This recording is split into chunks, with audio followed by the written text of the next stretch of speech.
2012년 겨울, 뉴스는 없었습니다. 공정한 방송이 하나라도 있었다면. 지금부터 씨를 뿌리고 물을 부어주세요. 조합원 가입으로 할 수 있습니다. 국민TV는 2016년 총선, 2017년 대선 가장 강력한 공정방송이 되겠습니다. 민주주의의 가장 확실한 투자, 국민TV. 포털 사이트에서 미디어 협동조합 국민TV를 검색하세요. 더불어 행복한 세상, 너와 나의 꿈이 눈앞에. 국민TV.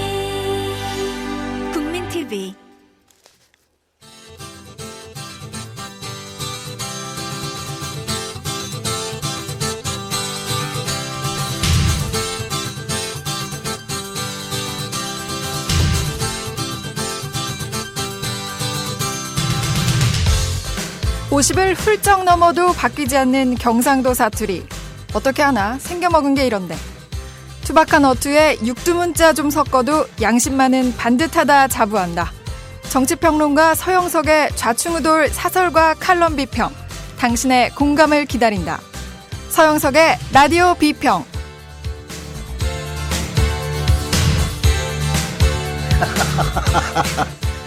야, 이거 사실 이 첫 부분은 오늘 이제 첫 방송이에요. 어제 좀 늦게 오는 바람에.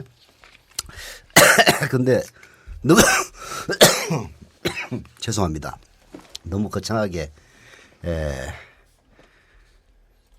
나가는 것 같네요. 네. 뭐 그런 건 아니고 육두문자 얘기했는데요. 육두문자는 청취자 여러분들은 이렇게 생각하시면 됩니다. 청취자가 늘어나면 늘어날수록 육두문자의 수는 줄어듭니다. 이게 제가 점잖게 얘기를 하면 할수록 청취자 여러분들이 숫자가 늘어난다고 생각하시면 될 것 같고요. 자, 서영석의 라디오 비평 시작합니다. 함께하고 계신 방송은 정치평론가 서영석 미디어 협동조합 이사가 진행하는 라디오 비평입니다. 네, 오늘은 민주당이 이 종편 채널에 출연하기로 결정을 한 어제 이제 회의를 열어가지고 결정을 했죠. 여기에 대해서 한겨레신문과 동아일보의 사설을 통해서 서로 상반된 시선을 한번 살펴보겠습니다. 우선 민주당이 아니라 한겨레신문의 사설부터 읽어보도록 하죠. 전문을 읽지는 않고요. 필요한 부분 두 문단만 읽겠습니다. 설명 부족한 민주당의 종편 출연 결정. 민주통합당이 소속 의원들의 종합편성 채널 출연금지 당론을 변경해 자율적 판단에 맡기기로 했다. 이에 따라 문희상 비상대책위원장은 어제 한 종편 대담 프로에 직접 출연했다. 민병두 전략홍보본부장은 많은 의원이 부담스러워하니 자율에 맡긴 것이라며 주제도 선정하고 패널도 추천하는 등 공격적으로 임할 예정이라고 말했다. 자, 여기서 중간 싹 잘라먹고 다시 시작합니다. 종편의 불공정성은 도를 넘어선 지 오래다. 몇몇 정체를 알 수 없는 정치평론가와 극우 인사들이 돌출 발언식으로 떠들어대는 말을 여론이라며 여과 없이 내보내는 게 종편의 현실이다. 지상파와 같은 영향력을 행사할 수 있도록 돼 있으면서도 규제는 지상파에 비해 훨씬 덜 받는 게 종편이다. 종편 정상화를 위해서는 각종 특혜를 없애는 등의 종합적인 대책이 필요하다. 네. 사실 이제 민주통합당이 종편 채널에 출연하기로 결정을 한 것은 미디어를 바라보는 혹은 미디어를 통해서 인기를 먹고 사는 정치인이나 혹은 연예인들에게는 일종의 숙명과도 같은 겁니다. 없으면 모르되 있는데 출연을 안 하면은 상대적으로 자기의 반대편에 서 있는 사람들만 부각되는 이제 그런 이 불이익이 따르거든요. 그래서 뭐 새누리당이라든지 이런 데서는 마음껏 종편에 나와가지고 자기 있는 대로 떠들고 있는데 민주통합당은 종편의 태생에 문제가 있으니 우리는 출연할 수 없다. 이런 정책을 무한정 취해서는 실익이 없다라고 판단을 하고 이제 종편 출연하겠다 뭐 이렇게 결정을 한 거죠. 근데 한겨레 신문은 설명이 부족하다라는 취지의 이 사설을 싣고 있습니다. 근데 뭐 이제 사실 그거야 뭐 얘기 하나만 사실이고 제가 이 사설에서 주목한 부분은 바로 우리 김희주 아나운서가 두 번째 읽었던 대목입니다. 정체를 알 수 없는 정치평론가 그리고 극우 인사들이 돌출 발언식으로 떠들어대는 그런 말을 여론이라고 여과 없이 내보내는 그런 종편의 현실 이게 정말 문제예요. 저도 사실은 그 대선 국면을 앞두고 MBN과 채널 A에 잠깐 출연한 적이 있습니다. 워낙 기울어진 운동장에서 자기들 꼴리는 대로 아까 얘기했다시피 한겨레 신문의 정제된 표현으로 따지자면은 돌출 발언식으로 떠들어대는 말을 여론이라며 여과 없이 내보내는 그런 현실에서 저 같은 사람이라도 나가서 좀 균형을 맞춰줘야 한다 해가지고 몇 번 나간 적은 있습니다. 물론 선거 끝나고 나니까 이제 뭐 일체 안 부르더군요. 저도 나갈 생각은 없습니다만은 뭐 이유는 이해를 합니다. 제가 나가서 전부 다 이 정체불명의 정치평론가 극우 인사들을 그냥 추풍낙엽으로 작사를 내버렸거든요. 특히 이 정미용 씨와 김행 씨의 울그락불그락 하던 얼굴들이 아주 기억에 선합니다. 제가 아주 말을 못하도록 착착 끊어가지고 아주 더 이상 얘기하지는 않겠습니다. 여하튼 이제 이렇게 종편의 현실을 한겨레 신문이 정확하게 지적을 했는데요. 바로 이것 때문에 미디어 협동조합 국민TV가 나오는 겁니다. 이런 기울어진 운동장에서 공정한 목소리를 낼 수 있는 유일무이한 언론이 바로 국민TV 미디어 협동조합이기 때문이죠. 하여튼 뭐 한겨레 신문은 이렇게 정상적인 시각으로 보고 있는데 반해서 통화일보는 아주 편향된 시각을 보입니다. 왜? 동아일보가 채널 A라고 하는 종편을 갖고 있기 때문이죠. 한번 동아일보의 사설 중에서 한 구절 읽어볼까요? 종편 출연하는 민주당 언론 편가르기 벗어나기를 이게 제목입니다. 제목부터 다르죠? 민주당은 국고로 지원을 받는 정당이면서도 특정 방송에 출연하는 것을 기피해 국민의 알 권리를 침해했다. 한국정당학회 조사에 따르면 지난해 대통령 선거 기간에 종합편성 채널을 통해 대선 정보를 얻었다는 유권자들이 지상파 3사 다음으로 많았다. 또 당시 박근혜 대선 후보자 지지자의 22.2%가 종편에서 정보를 접했다고 밝힌 반면에 문재인 후보자 지지자 중에서는 13%만 종편에서 정보를 접했다고 답했다. 민주당이 종편에 출연하지 않은 것은 자해 행위였음이 증명된 셈이다. 네. 지상파 다음으로 종편을 통해서 정보를 얻은 사람이 많았다라고 주장을 하고 있는데요. 퍼센티지는 밝히고 있지 않네요.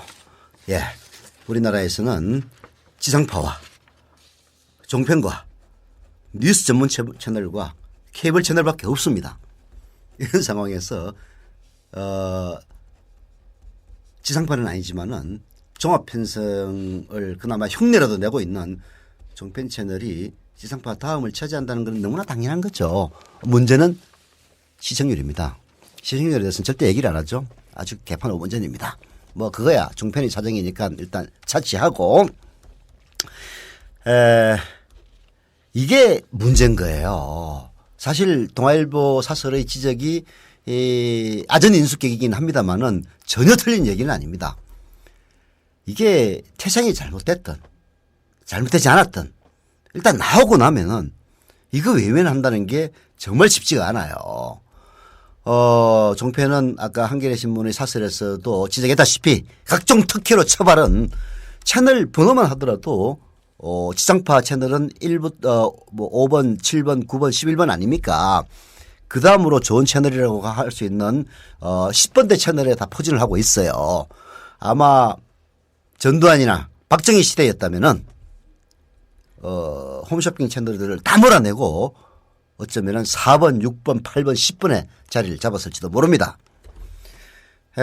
요즘은 이제 그런 시대가 아니다 보니까 나름대로 체면을 차리느라고 받은 특혜가 10번대에 포진했다 이런 건데요. 이런 상황에서 외면을 한다는 것은 아까 얘기했다시피 이 방송이라는 것은 태생이 잘못됐든 잘못되지 않았든 간에 엄연히 현실입니다.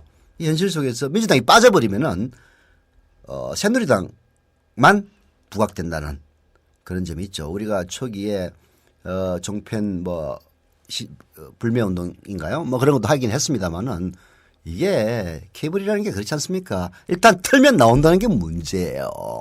그래서 선거기간 중 이런 정체불명의 정치평론가 운운하는 인간들을 동원해서 나름대로 새누리당을 지지하는 그런 정치자의 왜냐하면 너무나 노골적이고 아주 그냥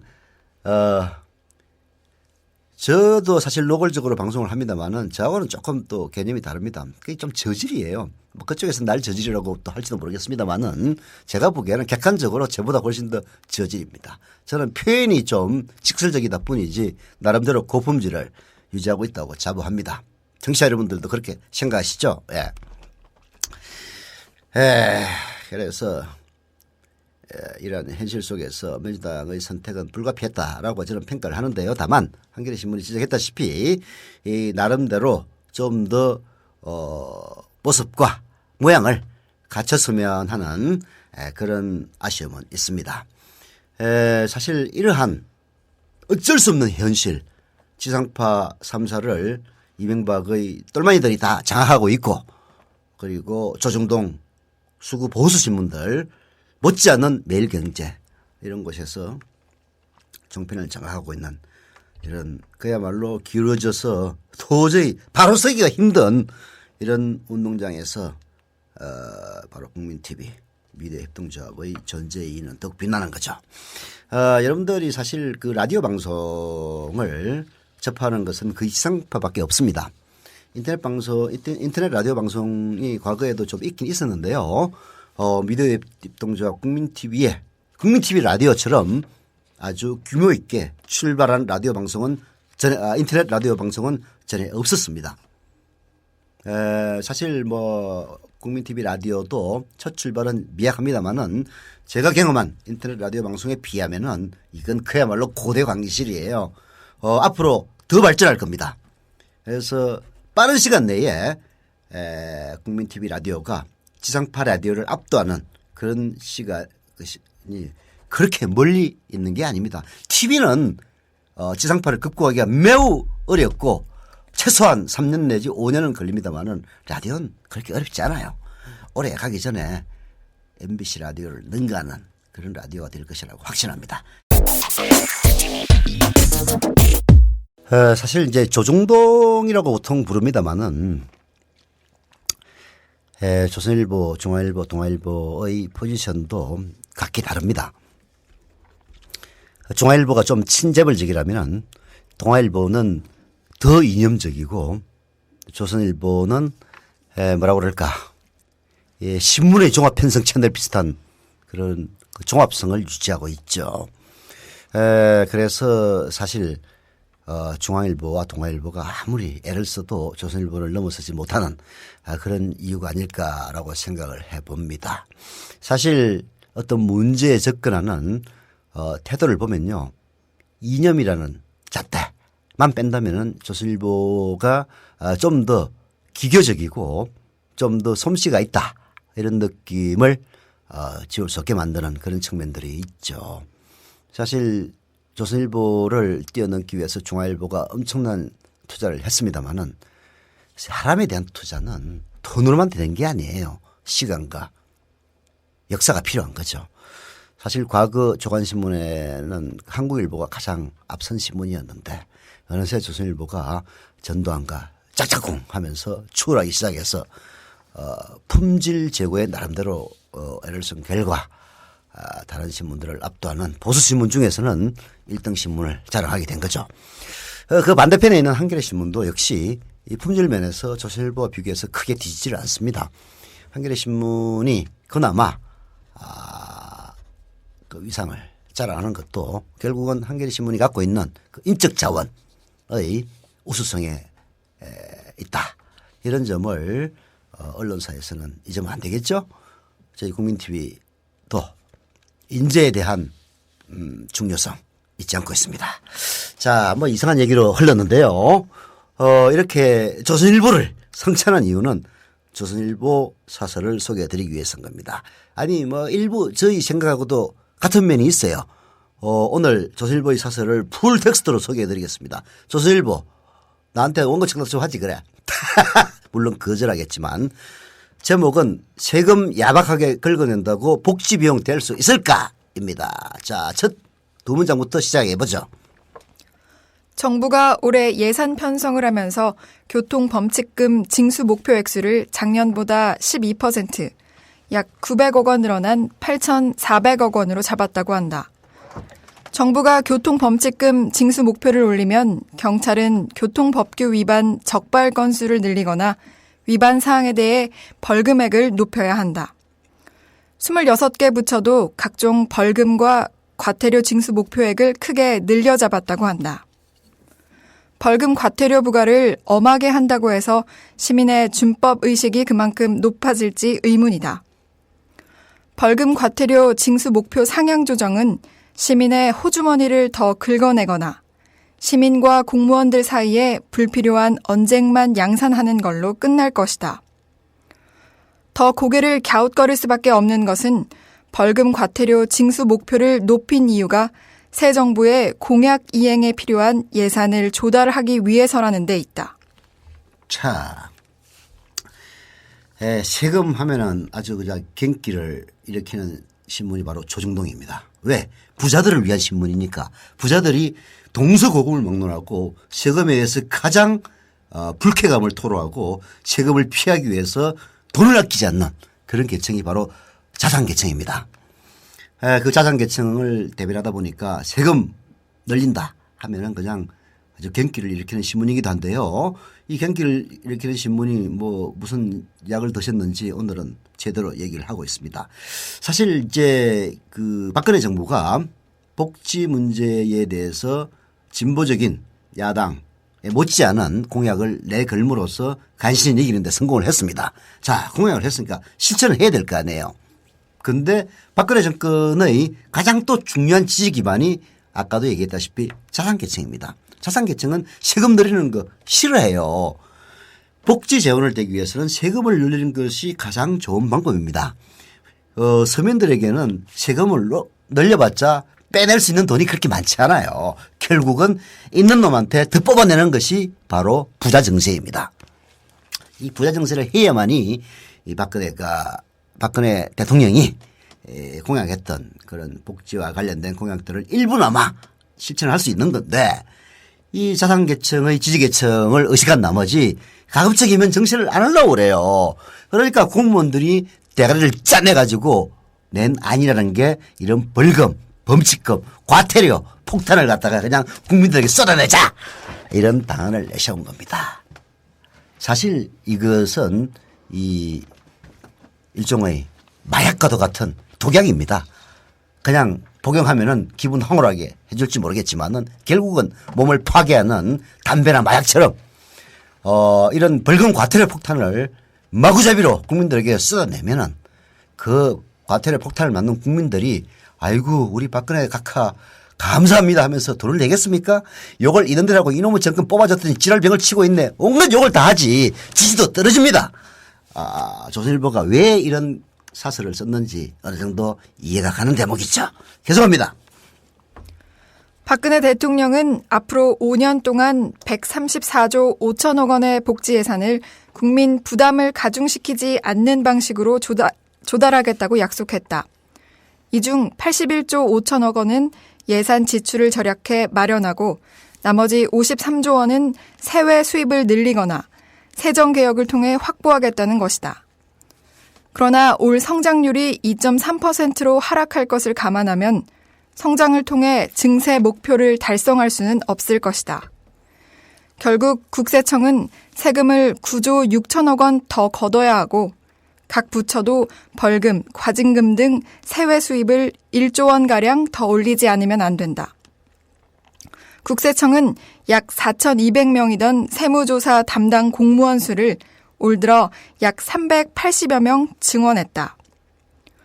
아무리 세무조사 담당 공무원을 늘린다고 해도 현실적으로 세무조사를 받는 대상을 납세자의 1% 이상으로 확대하기는 힘들다. 가혹한 세무조사를 받고서 세금을 추징당한 1%는 정부가 힘없는 사람의 지갑만 훑어간다는 불만을 노골적으로 표시할 것이다. 네. 좀 박근혜 정권의 복지 재원 조달 방안을 보면요. 좀 몽상적이에요. 몽환적입니다. 사실 말이 안 되는 얘기거든요.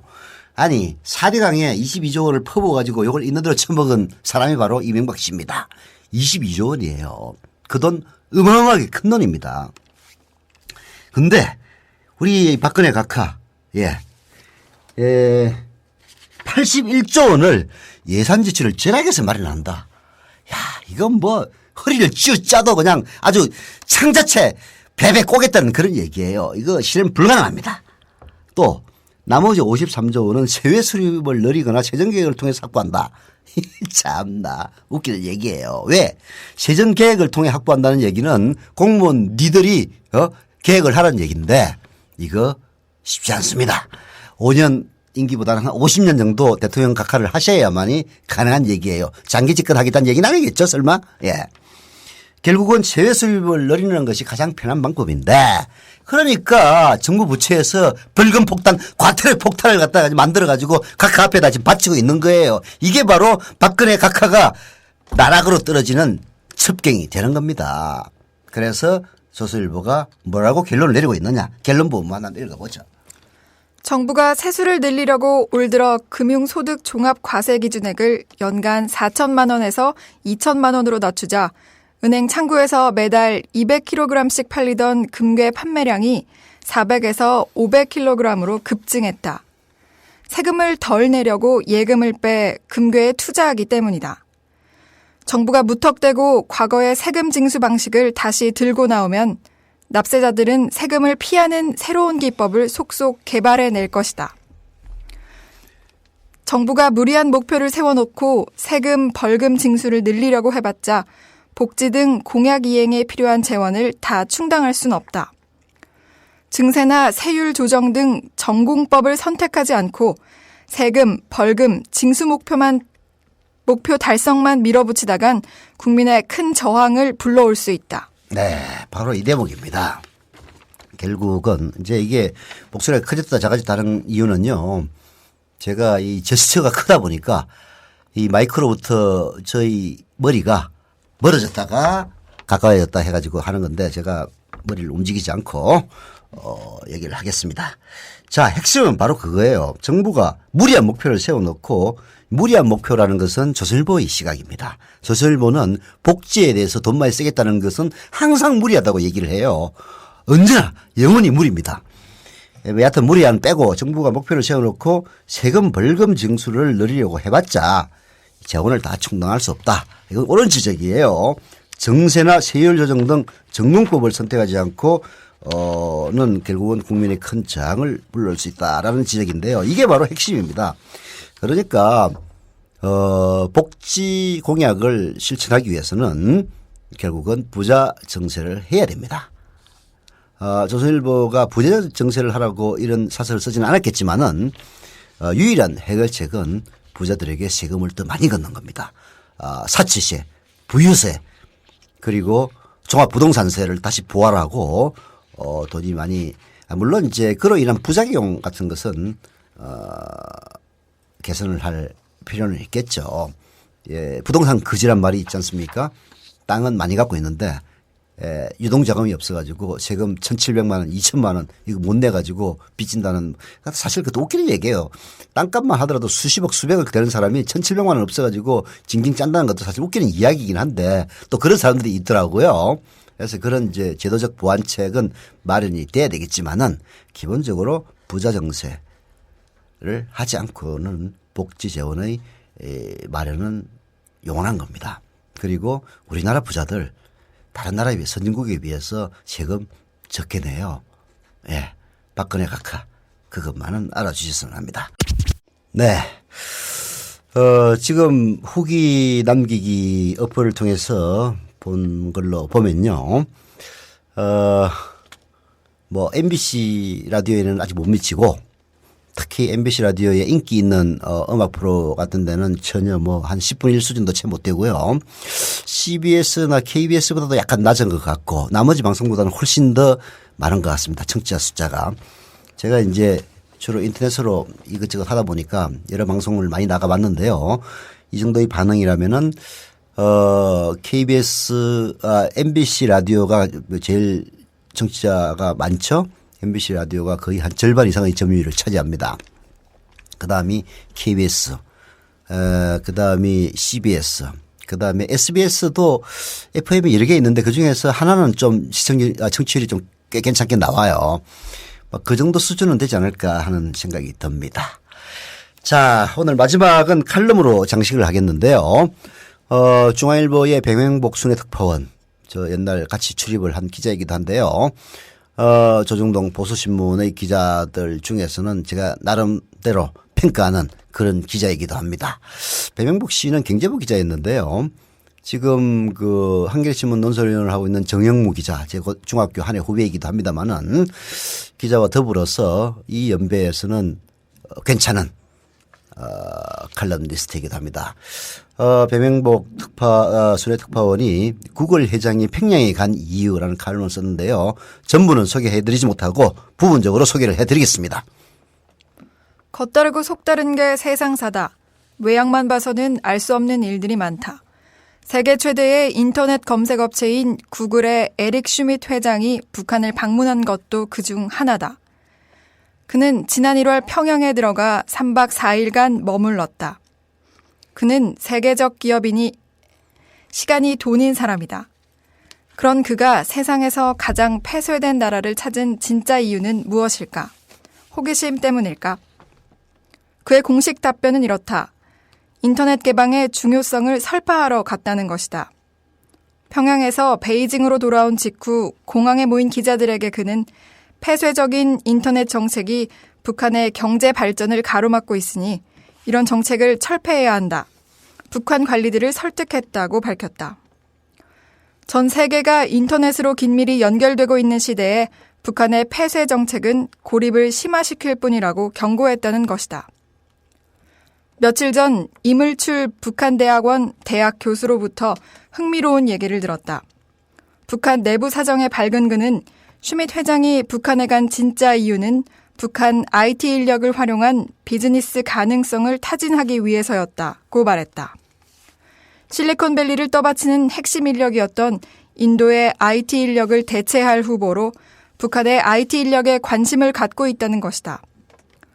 그동안 미 IT 업체들은 소프트웨어 개발 업무의 상당 부분을 인도에 아웃소싱해왔다. 그러나 최근 들어 임금이 크게 오른 데다 인도 업체들이 독자적인 브랜드를 갖는 쪽으로 움직이면서 인도를 대신한 새로운 인력 확보가 시급한 상황이 됐다는 것이다. 네. 아직 다 끝은 안 하는데요. 조금 이따 나머지도 소개를 해드리겠습니다만은 슈미트 구글 회장이 북한에 간 것은 공식적으로는 북한의 인터넷을 자유롭게 해가지고 북한의 경제 발전을 가속화시키기 위해서 필요하다 어쩌고 저쩌고 이런 말하자면 접대 멘트를 날렸는데요. 실제는 그게 아니라 인도의 IT 인력을 대체하기 위해서 북한을 갔다 그런 이야기입니다. 여기에는 참 여러 가지 뉘앙스가 많이 포함되어 있는데요. 많은 뉘앙스가 포함되어 있습니다. 말하자면은 최근의 그 국내 해킹 사건의 배후에 북한이 존재할 만큼 북한의 IT 기술이 발달해 있다. 이런 메시지도 어느 정도 포함되어 있는 것 같아요. 예, 역시 이 보수 언론에 월급을 받는 사람 아니랄까 봐서 그런 뉘앙스를 풍기고 있는데 중요한 것은요. 북한의 IT와 관련된 기술은 상당히 발전해 있다는 것이고요.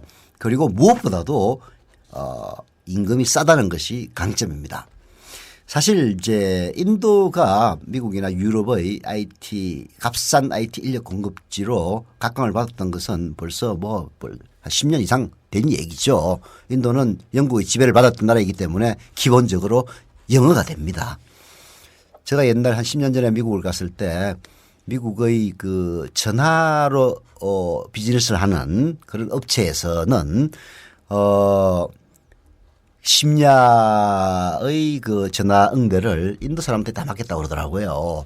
이게 인도에 있는 사람이 미국으로 가지 않고 인도에서 전화로 받아가지고 그냥 응대를 해 주는 거예요. 영어가 되니까. 그리고 시간대가 다르기 때문에 심야 시간대에 미국이나 뭐 우리도 지금은 거의 미국 비슷하게 됐습니다마는 야간에 사람을 쓰려면은 임금을 1.5배를 줘야 됩니다. 그래서 인도 사람들이 그러한 인력 대체 공급지로 각광을 받았고 그것이 현재의 인도를 발전시키는 큰 원동력으로 작용을 했는데 이게 이제 세월이 지나면 항상 임금은 올라가기 마련이죠. 그래서 더 싼 인력 공급지로서 북한을 모셔가기 위해서 슈비트 회장이 갔다. 뭐 그런 얘기입니다. 자, 얘기를 계속하죠. 더 흥미로운 얘기도 들었다. 금, 마그네사이트, 히토류 등 북한 내 주요 지하자원 개발에 관심을 가진 미 기업이 많다는 것이다. 미국의 대표적 발전설비 제작업체인 제너럴 일렉트릭은 북한에 화력발전소를 지어주는 대가로 금광 개발에 참여하는 방안을 추진 중인 것으로 전해지고 있다. 이를 위해 제너럴 일렉트릭의 고위 인사가 지난해 북한을 방문하기도 했지만 지금은 북한의 장거리 로켓 발사와 3차 핵실험으로 협상이 중단 상태에 있다. 북한의 20대 젊은 지도자는 당장 전쟁이라도 일으킬 것처럼 법석을 피우고 있다. 하지만 이것 역시 겉다르고 속다른 세상사의 일부일지 모른다. 그제 북한 노동당 중앙위원회는 경제건설과 핵무력 건설을 병진하는 것을 김정은 체제의 새로운 전략 노선으로 채택했다. 핵 보유로 재래식 군사력에 추가 지출을 할 필요가 없어졌으니 그 돈을 경제건설에 돌리겠다는 것이다. 군사적 긴장의 수위 조절에 들어가는 신호탄으로 읽힌다. 미 기업인들이 북한 사람들과 평양에서 악수하는 장면을 닥쳤던 게 지붕 쳐다보는 심정으로 바라보게 되는 날이 오는 건 아닐까. 개성공단만 움켜쥐고 있으면 그만인가. 예. 이 사실 이제 이 마지막 부분이 바로 제가 얘기하고 싶은 그런 대목입니다. 북한의 지하자원에 대해서는 이미 다 아시다시피 중국이 거의 다 선점하고 있는 그런 상황입니다. 지구상에서 가장 고립된 나라 북한을 지원하는 유일한 국가가 바로 중국이다 보니까 중국이 북한의 풍부한 매장량을 자랑하는 지하자원을 선점했다. 마그네사이트 이런 마그네사이트 같은 건 전략 광물이에요. 그다음에 히토류도 중국이 세계 매장량의 90% 이상을 지니고 있는 그런 막강한 나라이긴 합니다만은 또 원래 미국이 그렇잖아요. 텍사스에 있는 유전 안 캡니다. 왜? 사우디아라비아 이런 데서 수입했어요. 나중에 다 퍼내고 나면 그 다음에 개발하려고. 그래서 자기 나라의 지하자원은 일부러 개발하지 않는 것이 강대국의 불문율입니다. 그래서 북한의 히토류 이런 것에 관심을 가지고 중국이 선점했다는 소리는 파다한데요. 또 중국과 일합을 기르고 있는 미국도 여기에 대해서 관심을 많이 가지고 있고 그런 것들이 결국 중국의 핵실험 때문에 일부 중단된 바가 있으나 여기에 가장 소외된 나라가 누구냐. 바로 이명박이 지배했던 지난 5년간의 대한민국입니다. 김대중 노무현 두 분 대통령이 남북 화해 정책을 써서 북한에 있는 수많은 광물 지하자원을 개발하기 위해서 어느 정도 얘기가 다 돼 가던 중 정권이 휙 바뀌면서 어제도 제가 좀 일부 얘기를 했나요? 다른 방송에서 했나? 비핵 개방 3천이라는 그런 지랄맞은 그런 정책을 내세우는 바람에 완전 개털되지 않았습니까?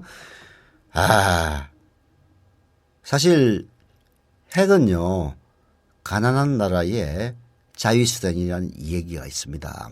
북한이 재래식 무기 경쟁에서는 이미 남한을 따라갈 수가 없어요. 우선은 그 막대한 무기를 움직이는 석유를 댈 능력이 없는 나라가 북한입니다. 북한은 그래서 대규모 군사훈련도 쉽게 못해요. 기름이 많이 드니까. 그래서 결국은 핵을 개발해서 군사비를 줄이고 그걸로 경제개발을 하겠다 이런 얘기인데 박근혜 정권도 이명박 정권 답습하다가는요 북한 개발이라고 하는 우리 시대에 마지막 남아있는 꿀단지를 중국과 미국 혹은 일본에게 다 빼앗기고 말지도 모릅니다. 그냥 그 수구 꼴통들이 무찌르자 공산당 북진 통일 일단 그 시대착오적인 소리 하고 있는데 해가닥 넘어가 가지고 그냥 정신 못 차리고 있다간요 결국은 개털된다 이런 얘기를 하고 싶었는데 그 얘기를 사실은 중앙일보의 백명복 순회특파원이 백명복 칼럼을 통해서 하고 있는 겁니다. 봐요. 아까 조선일보 사설도 그렇고 중앙일보 칼럼도 그렇고 지금 수구 보수 신문들도 박근혜 정권의 행보에 대해서 걱정을 많이 하고 있습니다. 걱정돼요. 자, 오늘 서영석의 라디오 비평 여기서 끝내겠습니다.